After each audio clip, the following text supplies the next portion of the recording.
안녕하세요, 테레비트입니다. 그 남자의 컬렉션 키랩에서 활동하시는 키보덕님께서 가지고 계신 애장품입니다. 이것만 봐도 뭔지 아시겠죠? 전설의 OTD 키보드 360C 코르사. 코르사. 제 손에도 드디어 여러분들 뭐 많이 궁금해 하실 거라고 생각하는 키캡도 완전 멋있고, 이것도 무게가 엄청납니다. 이게 정면에서 봤을 때는 방향키 위쪽에 360C라고 이렇게 써있는 부분이 좀 특징적이고요. 전반적인 모양새는 그냥 일반적인 텐키리스 배열. 그 중에서도 얘도 보면 윈도우 키가 없는, 그죠? 이런 윈도우 키가 없다 그래서 윈키리스 배열. 뽀얀 실버 반광, 광택이 너무 반짝거리지도 않고 그렇다고 죽어있는 것도 아닌 이 실버 반광 아노다이징 처리되어 있는 알루미늄, 그쵸? 알루미늄 재질의 키보드고, 측면의 모양은 이렇게 생겼습니다. 측면 이렇게 생겼고요. 날렵하게 생긴 옆모습. 자, 이 노란 부분은 황동 재질이고요. 황동으로 무게추. 이 무게추는 그 잔진동 같은 걸 잡아주고, 그죠? 더 묵직한 키감을 준다고 해서 커스텀 키보드에서는 많이들 황동 무게추를 다시는 분들이 많은데, 세상에 이런 무거운 키보드를 누가 만든 생각을 했을까? 그래서 이 키보드 엄청 무거워요, 그쵸? 이거 그 키보드 매니아 분들 아니시면 야, 그렇게 키보드 무거워서 어디다 써? 라고 하실 법도 한데, 하여튼 그 정도로 무겁습니다. 그리고 이 케이블 보시면 케이블이 이쪽에 나와 있죠, 그쵸? 탈착식은 아니고요. 이렇게 PS2 포트로 일체형 케이블. 뭐 뺐다 꼈다 할 수 없는 그런 키보드예요. 멋지게 생겼죠? 이렇게 손가락을 넣어서 이렇게 움직일 수 있게끔 해주는 이 핑거홀이라 그러죠. 이런 부분이 있어서 움직이기가 편합니다. 그쵸? 꽤나 무겁기 때문에 이렇게 해가지고 이렇게 까딱까딱 움직일 때 이런 게 없으면 굉장히 불편해지거든요. 그래서 이런 게 있다. 전반적으로 둥글둥글하게 처리가 되어 있습니다. 우리 일전에 우리 그 456GT 한번 보신 적 있죠? 그 456GT랑 가장 큰 차이점이 뭐냐 라고 물어보면 두 가지인데, 하나는 경사각도가 얘는 좀 완만한 경사각도다. 7도 정도 되는 것 같습니다. 그리고 그 두 번째 또 무슨 차이가 있냐면, 이쪽 보시면 이 부분 있죠? 이렇게 쭉 챔퍼가 아니라 라운드 처리가 돼 있어요. 부드럽게 라운드 처리, 둥그렇게 빠져 있어서 좀 더 고급스럽다. 456GT랑 가장 큰 차이점은 그 두 가지입니다. 그 경사 각도가 한 7도 정도 되는 낮은 경사 각도, 그리고 테두리 부분이 전부 다 라운드 처리가 돼 있다 라는 겁니다. 그 라운드가 심지어 이 안쪽 경계 부분 있죠? 이렇게 쭉 타고 돌아가는 거, 제가 볼 땐 챔퍼가 아니라 라운드 같아요. 각이 잘 안 만져지는 걸 봐서는 이 부분까지 또 라운드로 일관되게. 여기 사용된 스위치는 이 흑축이고요. 무슨 흑축인지 모르겠는데 턱어김이 전혀 없어요. 제가 지금 천천히 눌러보고 있는데, 지금 이 스위치는, 우와, 서거김을 찾아볼래야 찾아볼 수가 없는 그런 엄청난 스위치를 쓰신 것 같습니다.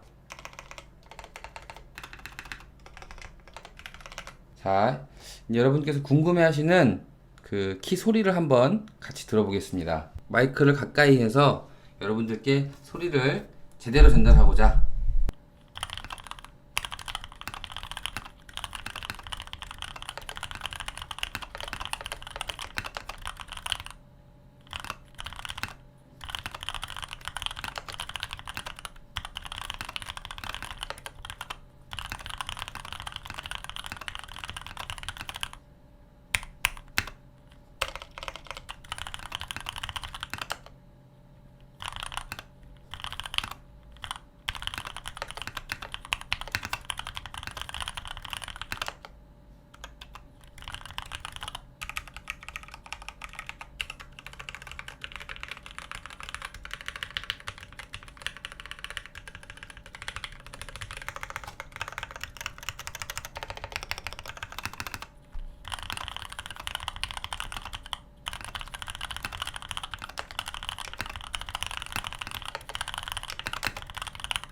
자, 이 있는 둥 마는 둥 하는 이런 스테빌라이저 소리. 뭐 지금 스테빌라이저 소리가 아예 안 들리죠, 그쵸?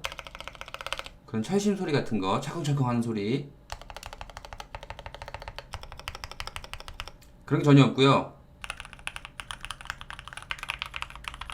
제가 그 456GT랑 비교해 봤을 때, 물론 다 이제 스테빌, 윤활, 사용된 키캡, 사용된 스위치 뭐 이런 거에 따라서 전부 다 이 소리가 달라지겠지만 종합적으로, 그쵸? 무조건 이 코르사는 저 4GT 대비해서 뭐 이런 경향이 있다 라고 단정 짓는 건 사실 좀 무리가 있습니다. 그쵸? 왜냐면 이 두 개를 다른 조건으로 만들었기 때문에. 브루넬님의 456GT 대비해서 이 키보동님의 코르사 360C는 통울림이 없는 거는 비슷합니다. 그쵸? 통울림이 없는 건 비슷한데 굳이 비교하자면 얘가 조금 더 있는 쪽인 것 같아요. 왜 그러냐면 그 456GT는 경사각도도 11도 그쵸? 11도나 되고 엄청 높았어요. 키보드 자체가 전반적으로 하판이 좀 더 두껍다고 볼 수 있겠어요. 그쵸? 그렇기 때문에 걔는 진짜 아무런 소리가 안 나는 이게 통울림인가?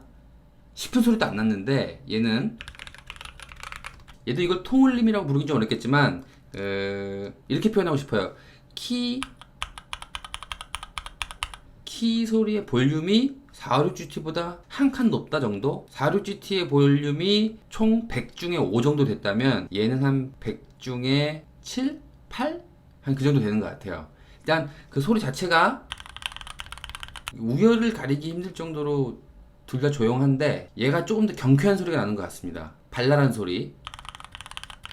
얘도 그 윤활 잘 된 스위치들 그 몽글몽글한 소리 있죠? 그런 소리가 좀 많이 배어 나와요. 젖은 조약돌의 몽글몽글함? 여기보다는 얘는 좀 뭔가 좀 더 이렇게 좀 발랄한데 그렇다고 뭐 가벼운 소리가 난다 이런 건 아니거든요. 좀 더 발랄해요. 아무래도 좀 경사 각도가 이렇게 좀 낮다 보니까 조금 더 아마 그 통이 울려주는 효과가 반영이 되는 것 같은데, 그죠? 그렇다고 뭐 통울림이 있다는 얘기는 아닙니다. 절대로. 뭐 들어보시면 아시겠지만 통울림이 있는 거 아니에요. 그리고 오히려 더 내가 스위치를 눌렀구나, 지금 타이핑을 치고 있구나 라고 하는 그 존재감, 그게 좀 더 잘 느껴지는 그런 쫀쫀한 그런 느낌이 있습니다. 스위치 서거기 힘으로 대결하자면 지금 제가 만나본 역대급 스위치, 마치 슬라이더가 어느 벽도 닿지 않고 공중에 떠서 내려가는 느낌 있죠. 제가 이런 느낌 어디서 느꼈었냐면 옛날에 그 게이트론 리니어 축 친 적이 있었어요. 그 스위치 때 느꼈던 게 바로 이런 느낌이었어요. 아무 벽에도 닿지 않는 그런 느낌, 정말 부드러운 느낌. 얘가 지금 그래요. 정말 정숙하고 잘 잡혀 있는데 456GT보다는 좀 더 보글보글 거린다? 좀 더 보글보글? 그 456GT든 306C 요거든 간에 공통적으로 느껴지는 게 뭐냐면 이 키보드 속이 꽉 차 있다라는 거예요. 느낌이. 대부분의 커스텀 키보드들은 실제로 속이 다 꽉 차 있습니다. 그쵸? 의도치 않은 통울림을 잡아주기 위해서 최대한 재료를 꽉 채운단 말이죠. 심지어 일부러 일부분을 비워내서 황동으로 그 부분을 꽉 채우기도 하고, 그게 다 이제 통울림을 잡기 위한 그런 시도들인 건데, 다른 키보드들에 비해서 얘네가 가지고 있는 게 무슨 느낌이냐면 속이 꽉 차 있다라는 그런 느낌이 있어요. 그 루네 포커, 지난번에 그 루네 포커도 속이 꽉 차 있는 느낌이었는데 걔보단 얘가 좀 더 가볍다? 여기에 사용된 키캡은 인조이 PBT였나? 거기서 나온 9009 카피 모델. 혹시나 잘못됐으면 좀 잡아주세요. 카피 모델. 그래서 보면은 이 부분이 좀 특이한 부분인데요. 뭐냐면 보통은 이렇게 호밍키에 보면은 일자 돌기가 있거나 아니면 딥디쉬, 그 둘 중에 하나를 취하기 마련인데 이 제품은, 이 키캡 이 제품은 딥디쉬에 일자 돌기까지 같이 들어있습니다. 희한하죠, 그쵸? 그래서 더 호밍이 잘 돼요. 여기구나 하면서 이렇게. 그리고 이 키캡 재질은 이제 PBT라서 그냥 좀 보송보송하고요. 그 각인이 이제 염료승화 방식으로 되어 있는데, 이 폰트들도 보면은 그 튀지 않는, 그죠? 최대한 그 체리 폰트를 따라가려고 한 것 같은데 되게 부드러운 그런 소리가 나요. 보시면 제가 키캡 하나 뽑았는데, 이렇게 꼼 PBT 체결력도 괜찮고 상당히 마음에 듭니다. 각인 상태도 괜찮고요. 여기 보시면 그 보강판이 빨간 색깔 아노다이징 처리되어 있는 그런 보강판입니다. 제가 이 빨간 색깔 아노다이징 처리되어 있는 보강판에 대해서는 좀 할 말이 있는데요. 제가 처음 커스텀 키보드를 만들었을 때 60%짜리, 전 60% 성애자니까 60%짜리 그 커스텀 키보드 하나 짤 때 사용했던 보강판이 빨간 색깔 아노다이징 처리되어 있는 보강판이었어요. 엄청난 문제가 있었습니다. 저는 핑크색을 죽도록 싫어하는데요. 이 보강판이 빨간색이기 때문에 LED를 뭘 끼워놔도 이 LED가 반사되면서 이 빨간색이 묻어나는 거예요. 다시 말하면 모든 LED 색깔에 핑크빛이 끼는 겁니다. 제가 흰색 LED를 껴도 핑크색이 나오고, 파란 LED를 껴도 이거 뭔가 살짝 뭐 보랏빛이야 뭐야 하는 그런 핑크색이 껴서 나오고, 어떤 LED를 껴도 핑크빛으로 나와서 저는 그 뒤로는 이 보강판은 유색을 하면 안 되겠다. LED의 빛을 제대로 살리려면 은색으로 해야 되겠다. 라고 하는 교훈을 한번 옛날에 얻은 적이 있었습니다. 하여튼 뭐, 여기는 이제 LED가 안 박혀 있으니까, 이렇게 LED가 안 박혀 있을 때는, 이렇게 틈새로 보이는 이 빨갛빨갛한 것들이 살짝 포인트가 될 수 있어가지고, 굉장히 예뻐요. 이제 보시면 이제, 얘도 보면 LED를 따로 이렇게 달지 않은 그런 모습인데요.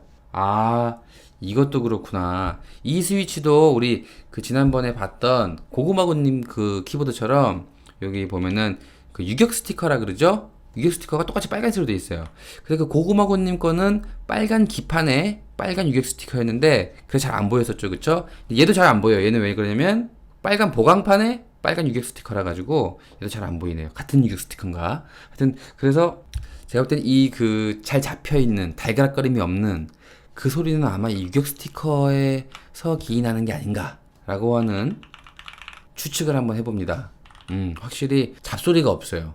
그 456GT가 살짝 그 아빠 크기의 짱돌이라면 얘는 엄마 크기의 짱돌? 저한테 누가 456GT랑 코르사 중에서 뭐 가지고 싶어? 라고 물어보면 저는 306C 요거예요. 코르사.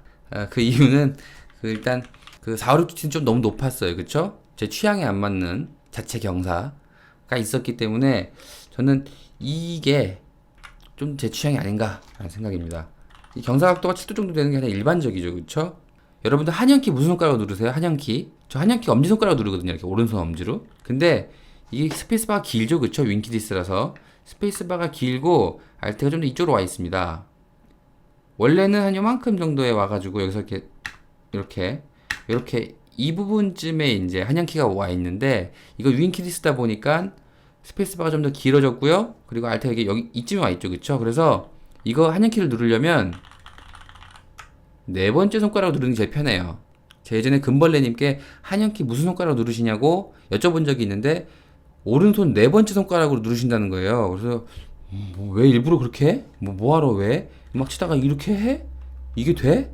했는데 보니까 윈키디스를 많이 쓰신 분들은 그게 편한 것 같습니다. 왜냐면 위치가 딱 거기에요. 이렇게 제가 이렇게 막 치다가 딱 찝어보면 여기에요. 그러니까 오른손 네 번째 손가락으로 한영키를 누르시는 거죠. 저는 윈키디스를 제대로 써본 적이 없어서 이렇게 리뷰할 때나 이렇게 윈키디스 만져보는데 한영 전환할 때 제가 이렇게 스페이스바를 누르고 있는 거예요. 그래서 보니까 확실히 스페이스바 더 길긴 길구나 라는 생각이 들었습니다.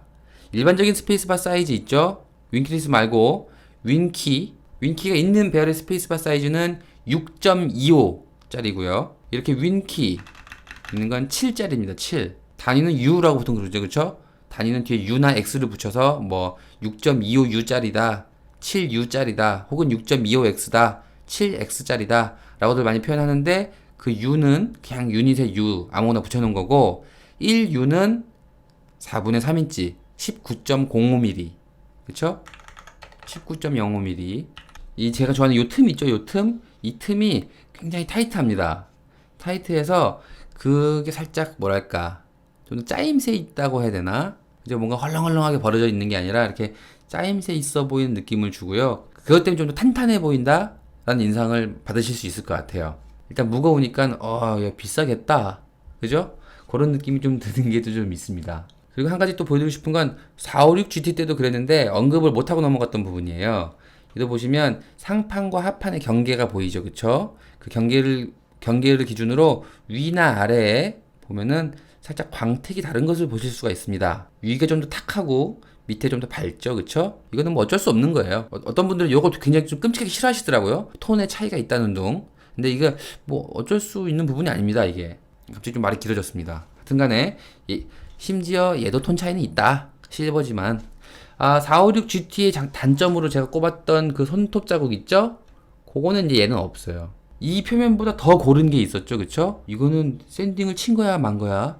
근데 가공결이 하나도 없네 라고 한 제품이 지난번에 보여드렸던 루네포커 제가 꼽는 최고의 표면 처리입니다. 그쵸? 근데 얘도 뭐 굉장히 그 전형적인 그냥 그 샌딩 후 아노다이징 했던 요런 모습. 그렇다고 그 알이 자갈자갈 굵지 않고 좀 이게 좀 미세하게 자갈거리는 거 있죠? 좀 그 입자 크기가 작다고 해야 되나? 하여튼 그런 자, 그리고 보시면 이제 드디어 이제 합판을 볼 차례죠. 일반적으로 범폰은 요거 그 3M 범폰 SJ3502 그게 쓰였고, 얘는 유독 부식이 심하네요. 그 456GT는 부식이 거의 없었어요. 그쵸? 그때 같이 봤을 때 걔는 무슨 마치 코팅이 되어 있는 것처럼 되게 광택을 유지하고, 물론 부분적인 변색은 있었지만 광택을 유지하고 있었는데, 얘는 보면은 여기도 샌딩을 한 것 같아요. 그쵸? 그래서 광이 거의 없고 표면이 좀 자갈자갈한 걸로 봐서는 얘도 샌딩을 친 것 같은데, 좀 이제 부식이 진행돼가지고 이렇게 좀 뭔가 골동품스러운 느낌 이런 걸 주고 있습니다.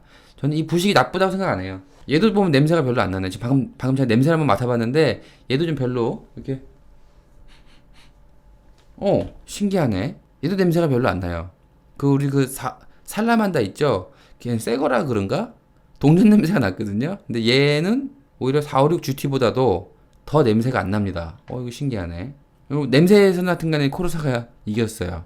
하판 쪽은 상판과 다르게 라운드가 들어간 게 아니라 챔퍼가 들어가 있습니다. 챔퍼가 들어가 있고, 저는 그 456 GT의 그 무게추가 양쪽으로 두 개 있는 것보다 얘가 좀 더 심미적인 측면에서 좀 더 아름다운 것 같아요. 이렇게 하나로 좀 멋있게 커다랗게. 이 둘의 위치를 좀 바꿨으면 좋지 않았을까라는 생각이에요. 왜냐면 범퍼는 밖에 있어야지, 안 그러면은 지난 456 GT 때 말씀드렸죠, 그쵸? 이 모서리가 먼저 닿는 그런 상황이 생길 수 있다고. 그래서 그랬으면 더 좋았을 텐데, 얘 위치는 참 좋아요, 그죠? 이 범퍼 위치는 참 좋은데 얘도 그랬으면 좋지 않았을까 라고 하는, 뭐 굳이 단점 뽑자면 제 작은 바람, 뭐 작은 아쉬움, 뭐 이제 그런 게 있습니다. 이 키보드도 요즘 뭐 구할래야 구할 수도 없다 그러죠, 그쵸? 대부분의 사람들이 모를 것 같은 이 하우징 특징이 한 가지가 있습니다. 그게 뭐냐면요, 이 부분에 비해서 이 부분의 키가 좀 더 묻혀 있어요. 무슨 말이냐면 기판이 이 상판에 있는 이 경사 각도랑 평행하지가 않다는 얘기입니다. 그래서 보면 이쪽 키캡들은 좀 많이 묻혀 있거든요. 좀 더 안으로 푹 들어간 느낌이라고 해야 되나? 반면에 얘네들은 간당간당하게 올라와 있어요. 그래서 이 하우징을 분해를 해봤더니 이쪽은 좀 더 뭐가 턱이 있고 이쪽은 없어서 이쪽은 좀 더 내려가는, 이쪽을 좀 더 내려가게 돼 있는 그런 식이더라고요. 그래서 보면 이 라인대로, 이 라인 쭉 따라서 기판이 평행하게 쫙 있는 게 아니라 이쪽이 살짝 높게 떠 있습니다. 그죠? 그러니까 키캡 이쪽이 살짝 좀 보이려고 하는 게 그 이유예요. 얘랑 비교해 보면은 좀 잘 보이는데, 이게 영상에서는 좀 잘 안 잡힐 것 같기도 합니다. 그죠? 얘는 많이 묻혀 있는 상태고, 얘는 요 상판 요 라인이랑 치맛자락 요 끝단이랑 거의 뭐 아슬아슬하게 가려주는 정도 그렇더라고요. 좀 특이한 부분입니다. 그쵸? 지금까지 그 남자의 컬렉션 키보덕님 편 전설의 하우징 OTD 360C였습니다. 다음 시간에 보여드릴 키보드는 다음 시간에는 요거예요. 요겁니다. 그럼 다음 시간까지 안녕.